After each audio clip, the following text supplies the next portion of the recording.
Hello मित्रांनो, कसे आहात? मी आज तुम्हाला एका पेटू सश्याची गोष्ट सांगणार आहे. एकदा काय झालं, एका जंगलामध्ये खूप सारे ससे एका ठिकाणी राहत होते. एक दिवस त्या सगळ्या सश्यांनी मिळून हे ठरवलं की आज आपण जे आहे ते कुठेतरी पिकनिक करायला जाऊ आणि मग तिथे जाऊन खूप बढिया मस्त पैकी जे काही मिळेल ते खाऊ. मग काय, सगळ्या सश्यांनी मिळवून आणखीन कार्यक्रम ठरवला की आपण इथनं एका शेतावरती चढू आणि त्या शेतावरती जाऊन तिथे खूप छान गवत आणखीन जे काही तिथे लागलेलं असेल ते आपण खाऊया. आता काय झालं की सगळेच्या सगळे ससे जे आहे ते निघाले निघाले निघाले खूप दूर गेले. तिथे पाहिलं तर एक छान हिरवगार शेत होतं. सगळेच्या सगळे ससे त्या शेतामध्ये घुसले. त्या सश्यांमध्ये जे आहे ना, एक ससा जो होता तो खूपच पेटू होता.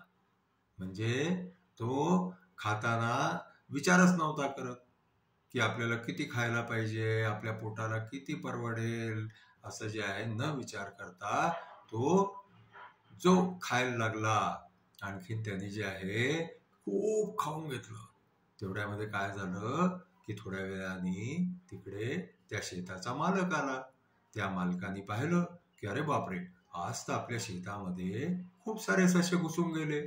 आणखीन ते सगळं आपलं जे आहे धान्य गवत सगळं खाऊन जातात ते.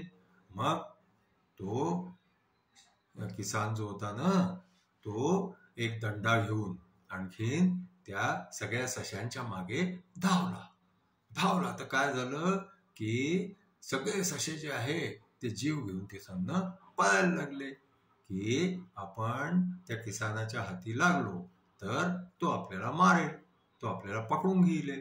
पण ते सगळे ससे धावायला लागले. आता धावता धावता काय झालं की हा जो पेटू ससा होता ना, ज्यांनी खूप बिना विचार करता खूप खाऊन घेतलं होतं, तो त्याचं पोट जे आहे ते टम्मकीने भरलेलं होतं. आणखीन त्याला काही सगळ्या सशांबरोबर धावता येईना. आता सगळे ससे तर पुढे निघून गेले, पण हा ससा जो आहे हा बिचारा मागे राहून गेला. मग आता काय करणार? तो किसान जो आहे ना, तो हळूहळू करता करता त्याच्या जवळ आला आणि त्यांनी जे आहे ते सशाला पकडलं. आता ससा म्हणायला लागला की माझ्याच्याने पळवत नाहीये म्हणून तुम्ही पकडलं, ते बाकी सगळे तर पळून गेले. मी एकट्याने थोडी तुमचं शेत खाल्लंय, बाकी सगळ्यांनी खाल्लं आहे. पण तो शेतकरी म्हणाला की तू तर माझ्या हाती येऊन गेलाय, आता ठीक आहे, मी पाहतो काय करायचं ते. मग त्या किसानाने काय केलं की तो त्या सश्याला घेऊन आपल्या घरी गेला. घरी गेल्यावरती त्यांनी आपल्या मुलांना सांगितलं की पा असा बिना विचार करता खूप काही खाऊ नये. या सश्याला पहा, ह्यानी जे आहे ते आपल्या मित्रांपेक्षा जास्ती बिना विचार करता खूप सारं खाऊन घेतलं. ह्याला काही पळता नाही आलं म्हणून हा पकडला गेला.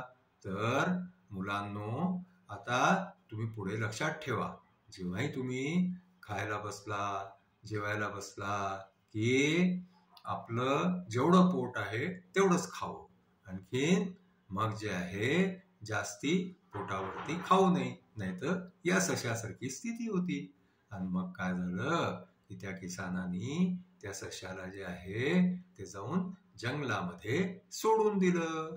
आता तो किसान चांगला होता म्हणून ठीक आहे, नाहीतर एखादा दुसरा वाईट किसान असता तर त्यांनी त्या सश्याला होऊ शकतं मारूनही टाकलं असतं.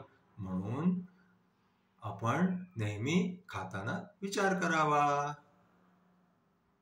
आमची गोष्ट सरो आणि तुमचं पोट भरो. आजची आमची गोष्ट इथेच संपती.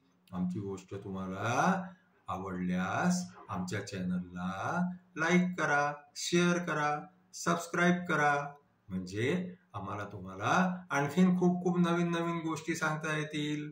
थँक्यू.